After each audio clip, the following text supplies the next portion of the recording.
তিনটে স্টককে নিয়ে কথা বলবো, তিনটে সুপার স্টক যেগুলো অলরেডি প্রচুর রিটার্ন দিয়েছে, একটা মাল্টিব্যাগার কোম্পানি, অথচ আমি দেখতে পাচ্ছি কিছুদিন ধরে তাদের মধ্যে বেশ কিছুটা ডাউন হয়ে যাচ্ছে। এবং অনেকে আমাকে কিন্তু কমেন্ট করেছে, মেল করেছে যে এই সিচুয়েশনে কী করা উচিত স্যার, বা এখন কী করবো, বা কি এক্সিট করে বেরিয়ে যাবো না স্টকগুলো থেকে থাকবো। তো আজকের এই ভিডিওতে তিনটে স্টককে নিয়ে কথা বলবো, যে স্টকগুলো সুপার স্টক, যেগুলো কিনা মাল্টিব্যাগার রিটার্ন দিয়েছে অথচ এখন ডাউন রয়েছে, এখন কি করা উচিত। আমি স্বাগত জানাচ্ছি বেস্ট ইনভেস্টরের পক্ষ থেকে, আমি সৌম্য। আজকে ইন্টারেস্টিং ভিডিওটার মধ্যে অনেক কিছু আমরা শিখতে চলেছি। প্রথম জিনিস হচ্ছে সেটা হচ্ছে স্টকগুলো একটা অ্যানালিসিস করে দেখবো কীরকম রয়েছে ফান্ডামেন্টালি, এই সিচুয়েশনে কি করা উচিত সেটা নিয়ে কথা বলবো, এবং আমি কি করছি, স্টকগুলো আমার কাছে আদৌ আছে কিনা সেটা নিয়ে বলবো। তো আসা যাক চটপট। আসার আগে সবাই যারা নতুন রয়েছে সাবস্ক্রাইব করে বেল আইকনটা প্রেস করবে, আর পুরোনো অজস্র লাইক কমেন্ট শেয়ার, তাদেরকে অসংখ্য ধন্যবাদ। সবসময় তাদের মোটিভেশনেই কিন্তু আমার চলা, যতটুকু কাজ করা, যতটুকু সব তোমাদের জন্য, তোমাদেরকে অসংখ্য ধন্যবাদের জন্য। প্রথম যে স্টকটার কথা বলবো অনেকেই বলছিল, সেটা হচ্ছে ভিভিএল, বরুণ বেভারেজ লিমিটেড। এই বরুণ বেভারেজ লিমিটেড কোম্পানিটা কিন্তু যদি তুমি ম্যাক্সিমাম রিটার্ন দেখো 2000%-এর কাছাকাছি, মাল্টিব্যাগার কোম্পানি, এক বছর রিটার্ন 900%-এর ওপর, দারুণ। অথচ কোম্পানিটা দেখতে পাচ্ছি কনস্ট্যান্ট ডাউন হয়ে যাচ্ছে, এবং আমরা দেখছি লাস্ট 6 মাসে দেখা গেছে 16% ডাউন হয়ে গেছে, এক মাসে ডাউন, এমনকি 5 দিনে সেখানেও দেখছি 5-6% ডাউন হয়ে গেছে। গতকাল দেখলাম 2%-এর বেশি ডাউন হয়েছে। মানে এত ভালো কোম্পানি রয়েছে অথচ কোম্পানিটা ডাউন হচ্ছে কেন, তার কী করবে, মানে কী করা উচিত কোম্পানির সম্পর্কে। কোম্পানিটা যদি বলতে হয় 1990-তে কোম্পানিটা স্থাপিত হয়েছে, এবং পেপসিকো ব্র্যান্ড এর নিয়ে সারা ভারতের সবচেয়ে বড় ফ্র্যাঞ্চাইজি রয়েছে এরা, এবং পেপসিকো ব্র্যান্ডের মধ্যে যে সমস্তগুলো পড়ছে, সব যে ব্র্যান্ডগুলো, সেগুলো সব কিছু এরা কিন্তু ডিস্ট্রিবিউট করছে। এই মার্কেট ক্যাপ রয়েছে 1,84,000 কোটি, এবং পি রয়েছে 76। এখন প্রোমোটার হোল্ডিং 62%-এর বেশি রয়েছে, প্রোমোটার হোল্ড করছে, এবং ঋণের পরিমাণ মানে debt to equity ratio 0.79। Return on equity খুব ভালো, return equity, return capital employed প্রত্যেকটা ভালো রয়েছে। এই সিচুয়েশনে কোম্পানিটা যেটা দাঁড়িয়ে রয়েছে, কোম্পানিটা কিন্তু বেশ খানিকটা ডাউন হয়ে গেছে। তো আমরা একটু ফান্ডামেন্টালি দেখে নেব এই সিচুয়েশনে কী করা উচিত। 5 বছর রিটার্ন দিয়েছে 900%-এর বেশি, এবং 1 বছর রিটার্ন দেখতে পাচ্ছি 59%, অথচ বেশ কিছু ডাউন রয়ে গেছে, কনস্ট্যান্ট ডাউন হয়ে গেছে, 8% মতো এক মাসের মধ্যে ডাউন হয়েছে, এবং এর মধ্যে থেকেও মানে কনস্ট্যান্টলি 4% মতো 5 দিনে ডাউন হয়েছে। কোম্পানির নাম হচ্ছে বরুণ বেভারেজ লিমিটেড। অথচ আজকের দিনে কিন্তু দেখলাম কিছুটা আপ হয়েছে। ব্যাপারটা হচ্ছে কেন, বা এই সিচুয়েশনে কী করা উচিত আমাদের যারা ইনভেস্টর রয়েছে বহুদিন ধরে। প্রথমত এটা হচ্ছে লার্জ ক্যাপ কোম্পানি, আমি ফান্ডামেন্টালি গিয়ে একটু অ্যানালিসিস করার চেষ্টা করছি। 1,86,000 কোটি টাকার কিন্তু যে লার্জ ক্যাপ কোম্পানিটা রয়েছে, কোম্পানি কিছুটা ওভার ভ্যালুড রয়েছে, কিন্তু এর কাজ যদি দেখো, বিজনেসটা টোটালি পেপসিকো 1990 থেকে যে ব্র্যান্ডটা নিচ্ছে অ্যাসোসিয়েটেড রয়েছে, এবং ওয়ার্ল্ডের মধ্যে সবচেয়ে বড় লার্জেস্ট ফ্র্যাঞ্চাইজি এরা। দারুণভাবে ডিমান্ড রয়েছে, ব্যবসাটা খুব ভালো চলছে। বেসিক্যালি যে বিজনেসটা হয় কি, মানে গরমকালে যে সময় খুব ডিমান্ড থাকে, এগুলো ডিমান্ড যখন পড়তে থাকে তখন কিন্তু এদের সেই তুলনায় রিটার্নটা অত ভালো আসে না। অথচ তুমি এর প্রফিট অ্যান্ড লস এখন তুমি দেখো প্রতি বছর কোম্পানিটার দুরন্ত, বিশেষ করে কয়েক বছর তো লাস্ট বছরগুলো তো এত ভালো রিটার্ন দেওয়া শুরু করেছে, ভাবা যায় না। 5,100 থেকে 7,000, 7,000 থেকে 6,500 থেকে 8,000, 8 থেকে 13,000, তার থেকে 16,000। তো এটা আনবিলিভেবলভাবে দৌড়চ্ছে। ব্যাপারটা কী হয়েছে, লার্জ ক্যাপ যত বড় কোম্পানি হয়ে যাবে না, তত সেসব কোম্পানিগুলোর মধ্যে কিন্তু সেই ক্ষমতাটা থাকে না। মানে তুমি একটা জিনিস মনে রাখো, যখন একটা মানুষ অল্প বয়স থাকে সেই যেরকম দৌড়তে পারে, সেই মানুষটা যখন আস্তে আস্তে বয়স্ক হয়ে যায় থাকে তখন কিন্তু সেরকম দৌড়ানোর ক্ষমতা থাকে না। আর তার সঙ্গে সঙ্গে যখন সে ভারী হয়ে যায় আরও, সঙ্গে সঙ্গে দৌড়ানোটা ক্ষমতাটা কমে যায়। ঠিক সেমভাবে কিন্তু এখানেও তাই ঘটছে। এর জন্য কিন্তু তাও এই কোম্পানিটার বাকিদের তুলনায়, বাকি যে কোম্পানি এফএমসি সেক্টরটা রয়েছে টোটালটা, তার তুলনায় এক্সেপশনাল রেজাল্ট দিয়েছে, যথেষ্ট ভালো রেজাল্ট দিয়েছে। বাকি যে সমস্ত হিন্দুস্তান ইউনিলিভার দেখো, আইটিসি দেখো, আদার্স যেগুলো দেখবে লার্জ ক্যাপ, বিশেষ করে এফএমসি সেক্টরে ব্রিটানিয়া দেখো, তার তুলনায় কিন্তু অনেকটা ভালো রিটার্ন দিয়েছে। একটু ছোটো করে কম্প্যারিজন করার চেষ্টা করি, দেখবে যেখানে 5 বছরে ইউনিলিভার, হিন্দুস্তান ইউনিলিভার রিটার্ন দিয়েছে মাত্র 46%, 5 বছরে কিন্তু 890% রিটার্ন দিয়ে দিয়েছে। তো এটা একটা দেখবার জিনিস রয়েছে ভিভিএলতে তুলনামূলকভাবে। আর যদি আমরা দেখি 1 বছরে রিটার্ন দেখো, 1 বছরে 56% রিটার্ন দিয়ে দিয়েছে ভিভিএল, কিন্তু হিন্দুস্তান ইউনিলিভার তার তুলনায় মাত্র 7% রিটার্ন দিয়েছে। অর্থাৎ তুমি বুঝতে পারছো এফএম সেক্টরের একটা সেরা কোম্পানির সঙ্গে যদি কম্পেয়ার করি, তার তুলনাও কিন্তু যথেষ্ট সুন্দর রিটার্ন দিয়ে দিয়েছে। ফলে এই ধরনের জায়গা তৈরি হতেই পারে যে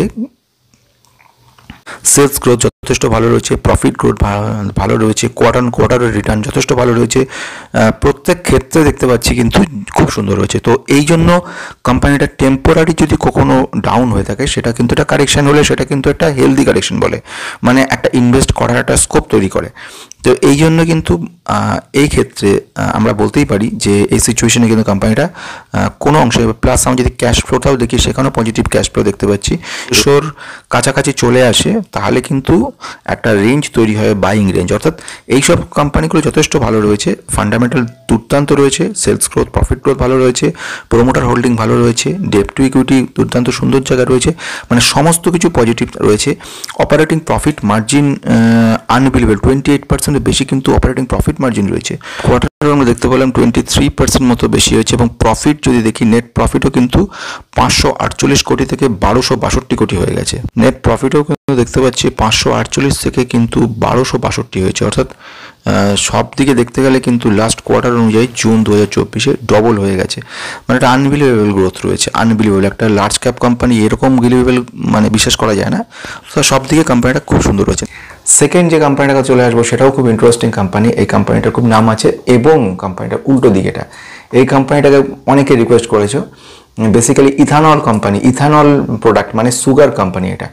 তো এই জন্য এই কোম্পানিটার কথা নিয়ে বলছি, কোম্পানিটা সুগার বেসড কোম্পানি, এবং এই কোম্পানির সবথেকে বড় মানে ফিউচার প্রমিসিং রয়েছে। কেন বলছি, ইথানল যে ব্যাপারটা গভর্নমেন্ট যেটা চাইছে রিনিউয়েবল এনার্জির ক্ষেত্রে, তো সেই সুবিধাটা প্লাস বায়ো এনার্জি ব্যাপারটা সেটা কাজগুলো করা।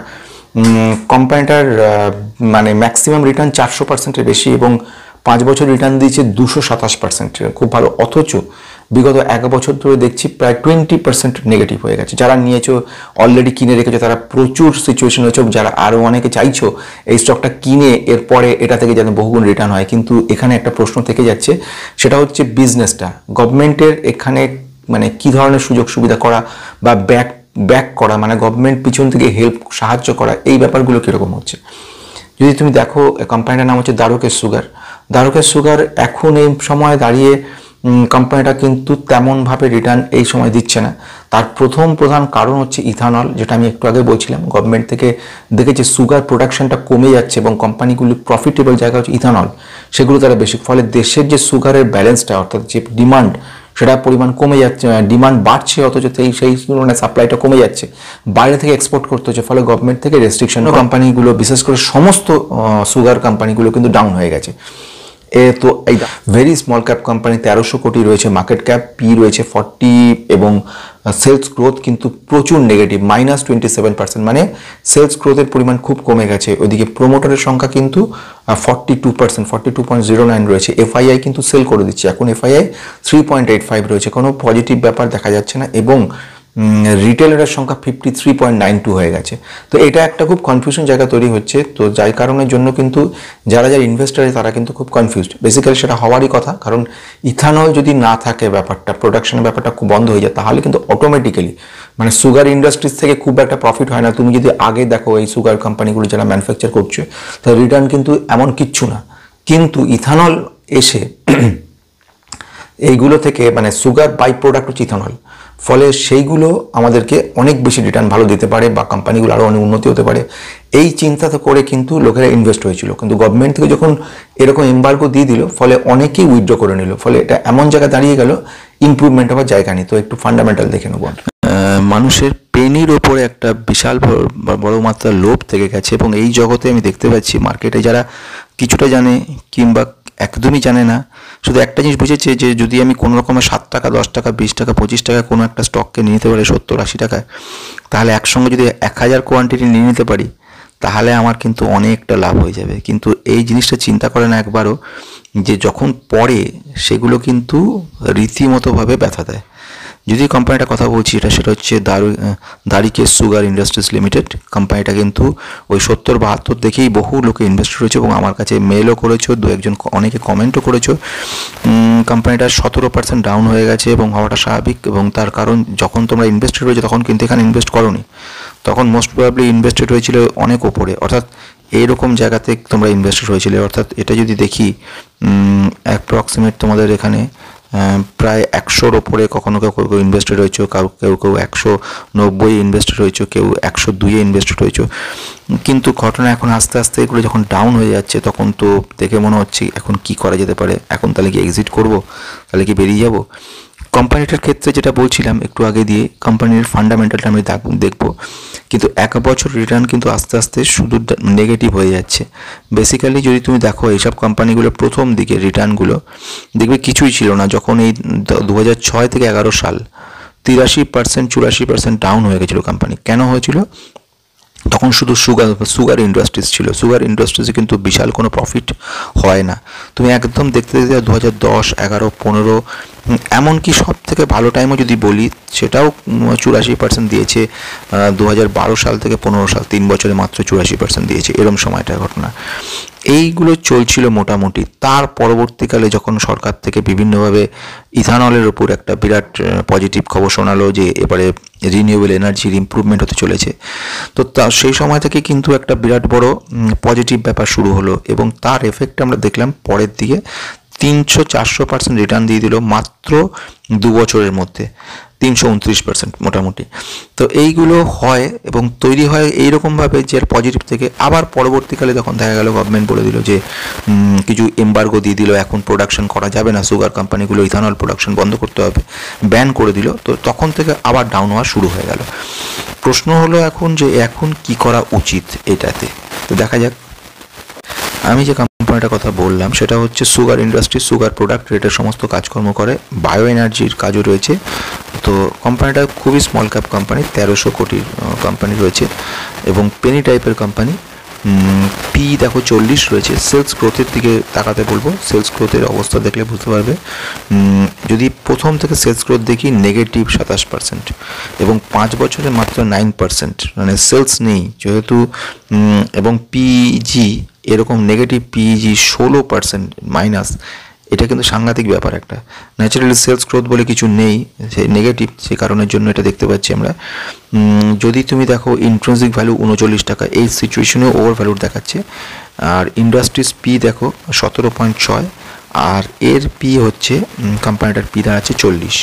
মানে এতটা পড়ার পরেও কিন্তু এখনও ওভার ভ্যালুর জায়গায় দুদিক থেকে, পি থেকে এবং ইন্ট্রিনসিক ভ্যালু থেকে, বোথ সাইড। কেন এটা অবস্থা, সিচুয়েশন কেন? তার কারণ হচ্ছে আমরা দেখতে পাচ্ছি সেটা হচ্ছে কনস্ট্যান্টলি কিন্তু ডাউন সাইডেড। 19 থেকে 21 হওয়ার পরে 17 চলে আসছে সেলস গ্রোথ কিন্তু কমে আসছে আমাদের। অপারেটিং প্রফিট মার্জিন 12% থেকে মাত্র 9% চলে গেছে, কমে যাচ্ছে আস্তে আস্তে। যেরকম নেট প্রফিট 84 কোটি ছিল, 105 থেকে 84, তার থেকে কমে যাচ্ছে 33 কোটিতে।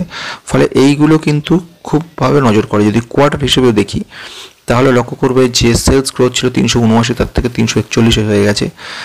অপারেটিং প্রফিট মার্জিন কোথায় ছিল 73%, তার থেকে মাত্র 2% হয়ে গেছে। মানে আরও অনেক পতন কিন্তু বাকি রয়েছে কোম্পানিটার।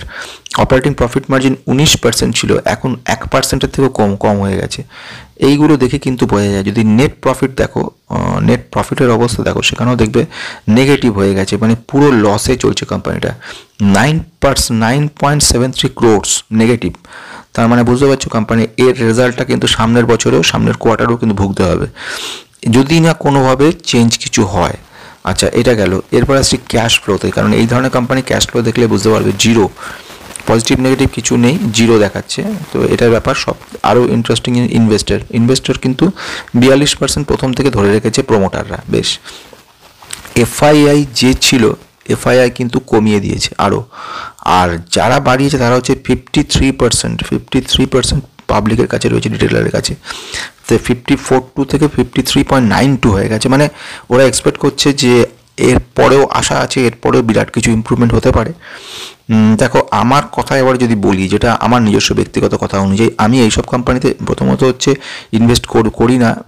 কারণ জন্য নয় যে ফিউচার ফোরকাস্টিং, মানে ফিউচারিস্টিক কোম্পানি অবশ্যই, কিন্তু ফিউচারিস্টিক হওয়ার সঙ্গে সঙ্গে আমাকে কিন্তু কিছু জিনিসকে দেখে নিতে হয়, আমাদের সবাইকে দেখে নিতে হয়। সেটা হচ্ছে কি আমাদের সেলস গ্রোথটা। এবার সেলস গ্রোথ, কোম্পানি যদি সেলসই না থাকে, সাপোজ কোম্পানি যে কাজের জন্য ইথানলের কোনো সেলস নেই, তো সেলস গ্রোথ কমে গেল মানে তো অবশ্যই একটা প্রবলেম দেখা দেবে। একটা সময় 392 থেকে 505, 601 কোটি এই সময় দিয়ে বেড়েছিল, 646 কোটি, 540। একটা ইরেগুলারিটি তুমি লক্ষ্য করে দেখো 2023, 24, 25-এর দিকে। এই যে বেড়েছিল দামগুলো, এই যে দিকে লক্ষ্য করে দেখবে সেপ্টেম্বরে, দেখো সেপ্টেম্বর 2022-এ দামটা কত গুণ বেড়েছিল, 104 টাকা হয়ে গেছিল। এবারে যদি আমি সেপ্টেম্বর 2022-এর দিকে আসি, দেখবে এবার যদি দেখো সেপ্টেম্বর 2022-এ আমি এসেছি, লক্ষ্য করে দেখো তোমার সেলস গ্রোথ বাড়ার জায়গাটা 646 কোটি থেকে তার থেকে কিন্তু কমে গেল, 540 কোটি হয়ে গেল, অথচ কিন্তু দাম বেড়ে গেল।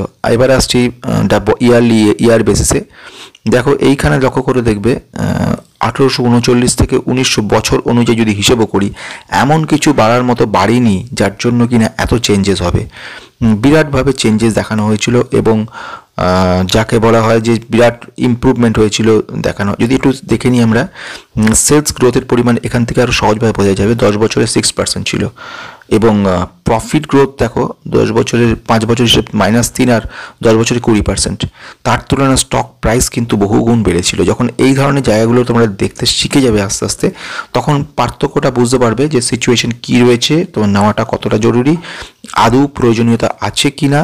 তো যাই হোক, এখন এই মুহূর্তে প্রশ্নটা হচ্ছে যা হওয়ার তো হয়ে গেছে, এখন কি করব। তো আমার মতে যারা কিনে রেখেছে তারা হোল্ড করো, নতুন করে এখন কিনতে যেও না, কারণ অসুবিধায় পড়ে যাবে। বাড়বে কি বাড়বে না এখনও পর্যন্ত পরিষ্কার স্পষ্ট না, সরকারের থেকে উপর দাঁড়িয়ে রয়েছে সবটা। আর যদি কিনতেই হয় এমন ধরনের স্টকে নেওয়া উচিত যেগুলো কিন্তু ফান্ডামেন্টালটা ভালো রয়েছে। তো সেই মনে করে কিন্তু নেওয়াটা উচিত বলে আমি মনে করি। এখানে যারা পীর রয়েছে কোম্পানি, বলরাম চিনি রয়েছে, রেনুকা সুগার রয়েছে, ত্রিবেণী ইঞ্জিনিয়ারিং রয়েছে, বাজাজ হিন্দুস্তান রয়েছে, বানারি আমান রয়েছে সুগার, ডালমিয়া ভারত রয়েছে, তো এইগুলো সব রয়েছে।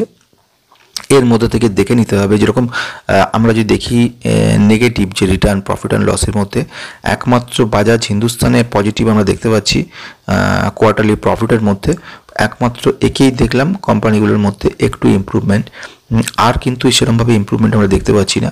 সেলস কোয়ার্টার অনুযায়ী দেখো সেলসও কিন্তু রেনুকা সুগার খুব ভালো জায়গা রয়েছে, কিন্তু আলটিমেটলি প্রফিট পার্সেন্টেজ খুব কম রয়ে গেছে। তো এইগুলো সব দেখার ব্যাপার রয়েছে। এখন যেটা বক্তব্য আমার মতে, যেটা আমি মনে হয় বললাম, যে এখন নেওয়ার কিন্তু সিচুয়েশন নয় বলে মনে হচ্ছে কেনার মতো। আর যারা নিয়েছো তারা হোল্ড করতে পারো, ভবিষ্যতে হয়তো কিছুটা চেঞ্জ হতে পারে। পেনি স্টকের ব্যাপারটা নিয়ে একেবারেই নেগেটিভ ছিলাম, অথচ অনেকে রিকোয়েস্ট করছে পেনি স্টকটা কী করবো। দেখো আমি কখনো পেনি স্টকে অ্যাডভাইস করি না, প্রথম দিন থেকে আজ পর্যন্ত কোনো দিন না। এবং শুধু তাই না, পেনি স্টকগুলো একটা সময় কয়েকটা নাম বলা উচিত হবে না, বললে আবার সেটা আরেক মুশকিল হবে, কিন্তু অনেকে পেনি স্টক নিয়ে প্রচুর অ্যাডভার্টাইজ করেছে। কোম্পানিটার নাম হচ্ছে সালাসার ইঞ্জিনিয়ারিং। এই সালাসার টেকনোলজি কোম্পানিটা পেনি কোম্পানি। কেন পেনি বলছে, 70 টাকা 60 টাকা 50 টাকায় পাওয়া যাচ্ছিল। তো কোম্পানিটা একটা সময় রিটার্ন দেখিয়েছে তারা, এবং 1300%-এর বেশি রিটার্ন দিয়েছে 5 বছরে, 1 বছরে মাত্র 56 এবং 6 মাস ধরে দেখতে পাচ্ছি। এটার ক্ষেত্রে অর্থাৎ সালাসার টেকনো ইঞ্জিনিয়ারিং লিমিটেড কোম্পানিটা কিন্তু ফিউচার গ্রোথ ভালো ছিল, এবং কোম্পানির যেটা বক্তব্য সেটা হচ্ছে খুব স্মল ক্যাপ কোম্পানি, কিন্তু যাকে বলবো আমরা পেনি, এই মুহূর্তে 18 টাকা 57 পয়সা দাম চলছে। এবং এইসব পেনিগুলোর ক্ষেত্রে সুবিধা অসুবিধা দুটো আছে। সুবিধা অসুবিধা বলতে কি, সুবিধার ক্ষেত্রে এইটা যে কোম্পানিটা বিরাট রিটার্ন তোমাকে দিতে পারে, যে রিটার্নটা বড় কোম্পানিগুলোর ক্ষেত্রে হয় না। আর নেগেটিভ ব্যাপার সবচেয়ে বড়, সেটা হচ্ছে অপারেটরের গেম। এখানে একটা পাম্প ডাম্প প্রসেস ইউজ করে, অর্থাৎ প্রচুরভাবে বিভিন্নভাবে এরা এইসব কোম্পানিগুলোতে কিনতে থাকে। এইসব ছোটো ছোটো কোম্পানিগুলো অপারেটররা গেম তৈরি করে, প্রচুর পরিমাণে কিনতে থাকে, কিনে দামগুলোকে বাড়িয়ে দিয়ে তাখানে প্রায় 114% রিটার্ন দিয়েছিল ওই জানুয়ারি থেকে ফেব্রুয়ারি 1 মাসের মধ্যে। এবং এই সময় থেকে অনেকে অ্যাডভার্টাইজমেন্ট করা শুরু করে, যারা অনেকেই বক্তব্য রাখে যে এটা বিরাট কাণ্ড করতে চলেছে, বিরাট ব্যাপার, 100-150% 1 মিনিটে হয়ে গেছে, এটা ইনভেস্ট করলে তুমি বহু কোটিপতি হয়ে যাবে, এটসেট্রা এটসেট্রা। তো তাতে পা দিয়েছিল অতি সাধারণ যারা রয়েছে, যারা সাধারণ ইনভেস্টার, যারা বোঝে না ব্যাপারগুলোকে, বা বুঝেও অতটা গুরুত্ব দেয় না ব্যাপারটাকে, ভাবছে যে চটপট কিছু রিটার্ন যদি ভালো পাওয়া যায়, ফলে তারা সব আটকে গেছে। কোম্পানিটা দুটো সাইডই বলবো, একটা সাইড পজিটিভ সাইড বলবো, নেগেটিভ সাইড বলবো, দুটো দিক। তো এই মুহূর্তে কোম্পানির অর্ডার বুক খুব ভালো রয়েছে পজিটিভ সাইডগুলোর মধ্যে। ওরা যেটা বলছে 24,000 মিলিয়নের মতো কিন্তু অর্ডার বুক রয়েছে। ম্যানেজমেন্টের কথা, ম্যানেজমেন্ট তো অনেক কিছুই বলে, কিন্তু স্টকগুলো কিন্তু কনস্ট্যান্ট পড়ছে। এবং যদি আমি দেখে নিই যে প্রোমোটার যারা রয়েছে তারা যদি এতই পজিটিভ থাকে কোম্পানির সঙ্গে, তাহলে তারা বিক্রি করে দিচ্ছে কেন? লাস্ট কোয়ার্টারে 6% বিক্রি করেছে। 6% মানে খুব ছোটো ব্যাপার নয়, 6% মানে বহু কোটি টাকার শেয়ার কিন্তু ওরা বিক্রি করে দিয়ে বেরিয়ে গেছে। কেন? তারা অ্যাডভার্টাইজমেন্ট করছে একদিকে যে দারুণ কোম্পানি, ভালো কোম্পানি, আরেকদিকে তারা বলছে মুশকিল। এবার ম্যানেজমেন্ট তরফ থেকে অ্যাডভার্টাইজমেন্ট করছে মার্কেট ক্যাপ 2900 কোটি রয়েছে, সেলস গ্রোথ প্রচুরভাবে কমে গেছে, ফান্ডামেন্টালটা চলো দেখে নেবো।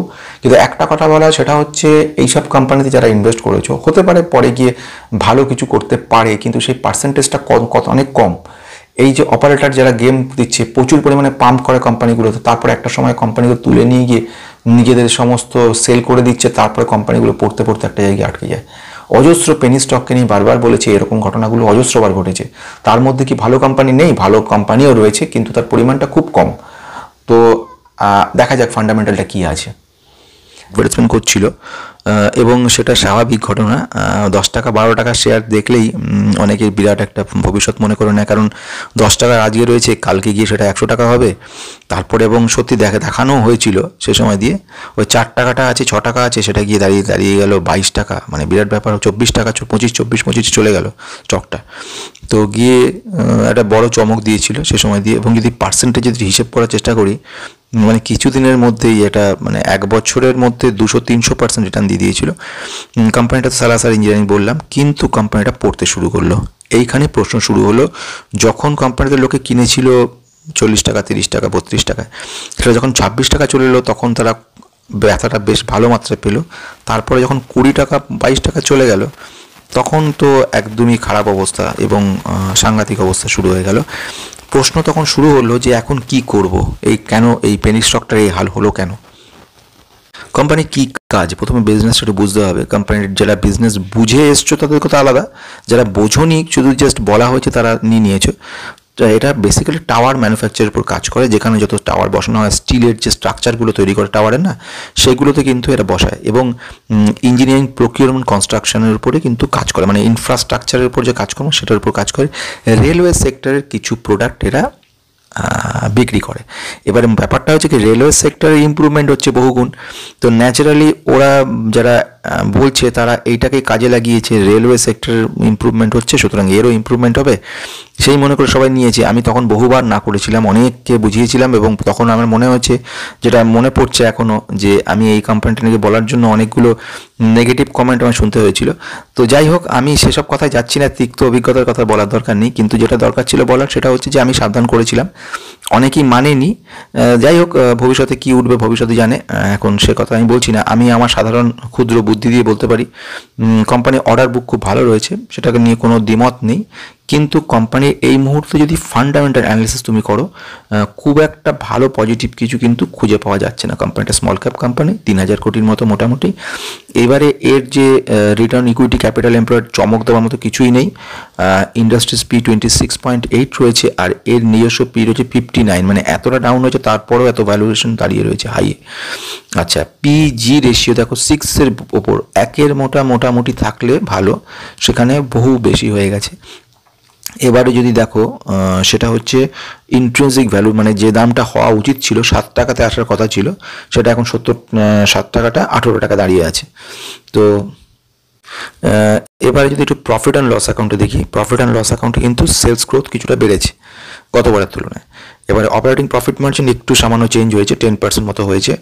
এবং যেটাকে বলবো নেট প্রফিট, সেটাও কিন্তু কিছুটা বেড়েছে ইয়ারলি বেসিসে। কিন্তু কোয়ার্টারে যদি চলে আসি, যেখানে আরও ভালো ছবিটা পাওয়া যাবে, সেটা কিন্তু আসল ছবি, সেলস গ্রোথ কিন্তু কমে গেছে, অনেকটা কমেছে। লাস্ট কোয়ার্টার অনুযায়ী 367 থেকে 294 হয়ে গেছে।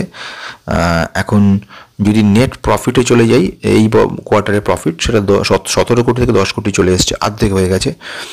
আর যদি আমি নেট প্রফিট বিফোর ট্যাক্স দেখি, সেটাও কমে গেছে। অপারেটিং প্রফিট মার্জিন এবারে কোয়ার্টারেও কিন্তু 10% রয়ে গেছে। ক্যাশ ফ্লোতে যদি যাই, দেখব মাত্র 2+2 রয়েছে, 2 কোটি পজিটিভ ক্যাশ রয়েছে। এবারে যে জিনিসটা দেখার, সেটা হচ্ছে প্রোমোটারের সংখ্যা 57%। প্রোমোটার একদিকে অ্যাডভার্টাইজমেন্ট হচ্ছে, বড় বড় অ্যাডভার্টাইজমেন্ট করছে, তারা বলছে অর্ডার বুক দারুণ রয়েছে। অর্ডার বুকটা তোমাদের একটু দেখানো দরকার।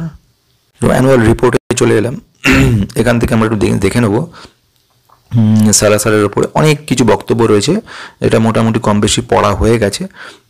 পজিটিভ অনেক খবর শোনানো হয়েছে, এবং কী কী করেছে 2020, 21, 22 থেকে, কিন্তু যেটা বেশি গুরুত্বপূর্ণ সেটা হচ্ছে অর্ডার বুকের দিকে যাওয়া যাবে। অর্ডার বুক কিন্তু ভালো রয়েছে, ক্লায়েন্ট খুব ভালো ভালো ক্লায়েন্ট রয়েছে, এই সবগুলোই তো তখন বলতো ইয়েস অর্ডার বুকে চলে এসেছে। ওরা মিলিয়নে হিসেব করেছে, তো ওরা বলছে যে ডোমেস্টিক ইঞ্জিনিয়ারিং প্রকিউরমেন্ট কনস্ট্রাকশন থেকে এদেরকে প্রচুর পরিমাণে কিন্তু রিটার্ন প্রচুর রয়েছে। 19,528 কোটি ইনভেস্টেড হয়েছে, মানে অর্ডার রয়েছে।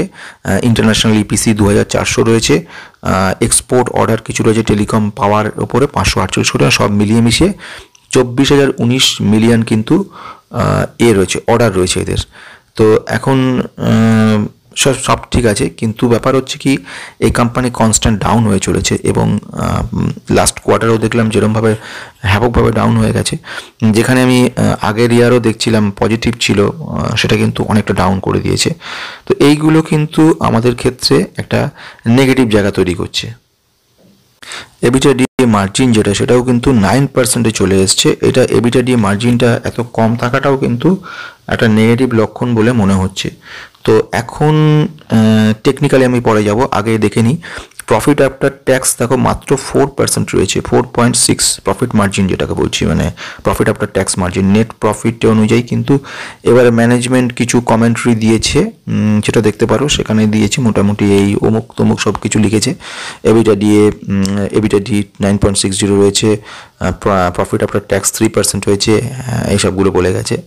ম্যানেজমেন্ট তরফ থেকে অনেক পজিটিভ খবরও শুনিয়েছে, অর্ডার ভালো আসছে এটসেট্রা। কিন্তু আমি এই মুহূর্তে যেটা মনে করছি ভবিষ্যৎ কেমন হবে আমি জানি না, আমি নিজে পেনি স্টক কখনো নেই না।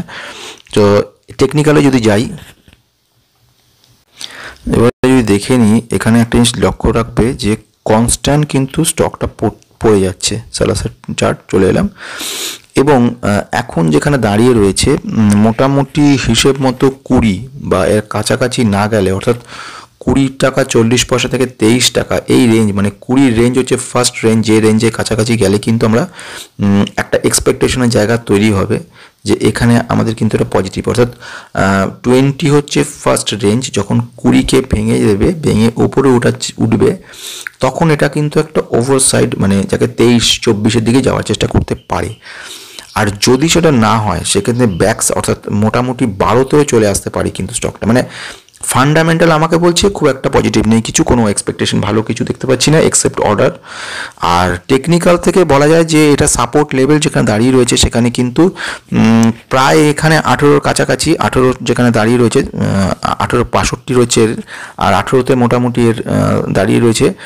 তো এর ওপর বেস করে কিন্তু প্রায় 20 না ওঠা পর্যন্ত আমরা কিছু বুঝতে পারবো না। তো আজকের মতো এখানে শেষ হলো। 3টে স্টককে দেখে নিলাম, আরও বেশ কিছু স্টক বাকি রয়ে গেল যেগুলো আলোচনা করা গেল না। গ্র্যাভিটাকে নিয়ে বলেছিলে অনেকে, পারলাম না, সময় নেই। মস্টিপ টেকনোলজি, সেটা নিয়ে বলা গেল না, সেমিকন্ডাক্টর ভালো কোম্পানি। ওয়েব সলের ওপর কথা বলা গেল না, নেক্সট ডেতে চেষ্টা করছি পরের বারে আনার। ওকে, নমস্কার।